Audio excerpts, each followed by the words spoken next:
ఎస్కోట్ నుంచి అరకు రోడ్ అండి. సో దానికి మనం ఎస్కోట్ నుంచి వస్తే లెఫ్ట్ తీసుకోవాలి. ఒక వెంచర్ రోడ్డు ఉంటుంది, దాని బ్యాక్ సైడ్ మన సైట్ 2 ఎకరాలు చూపిస్తాను. ఇదంతా 30 ఎకరాలండి.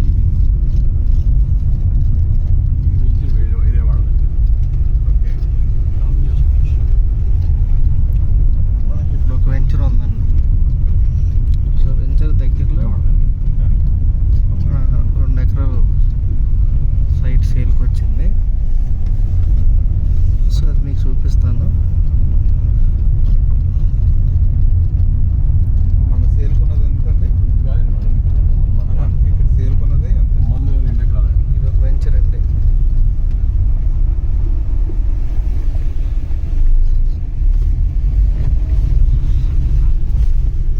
Scooter north township.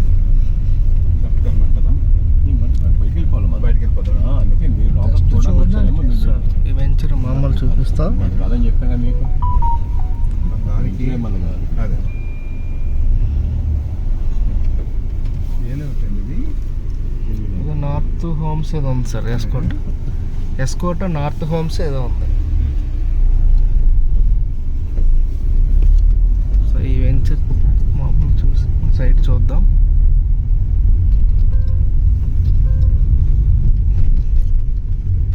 S Kota north township.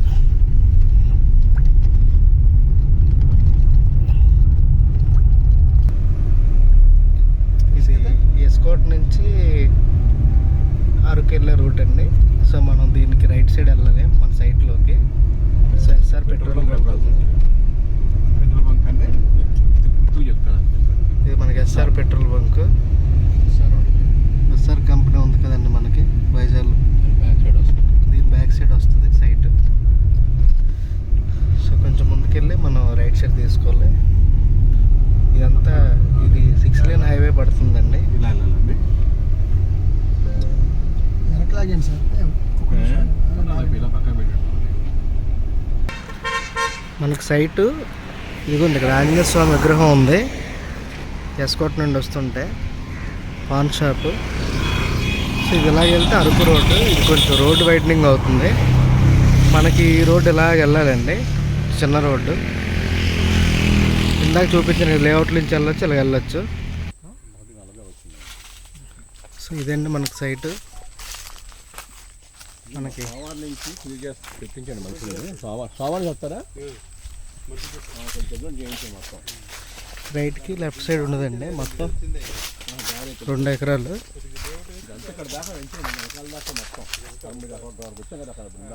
Back side అంతా వెంచరు. మనకి ఆ ఎస్కోట అరకు హైవే నుంచి ఒక 250 మీటర్లు ఉంటుందండి డిస్టెన్స్. సో ప్రస్తుతానికైతే మనకి గట్టుల ద్వారా రావాలి. మనకి ఇక్కడి నుంచి స్టార్ట్ ఇలాగ ఇది ఉంది కదండి. ఇదంతా ఎకరం 35 సెంట్లు. మిగతా 45 సెంట్లు ఇందులో ఉందండి మనకి ఆ పక్కనే. సో 30 ఎకరాలు లేఅవుట్ ఉందండి దాని పక్కది.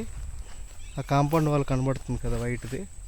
సో ఆ లేఅవుట్ కానీ పడిందంటే దీనికి మనకు వే దొరుకుతుంది నీట్గా. లేఅవుట్ నుంచి రావచ్చు. సో వ్యవసాయ భూమి అండి ఇది. వ్యవసాయం చేసుకోవచ్చు. వరి కానీ మన అరటి మొక్కలు, కొబ్బరి తోట ఏదైనా పండించుకోవచ్చు.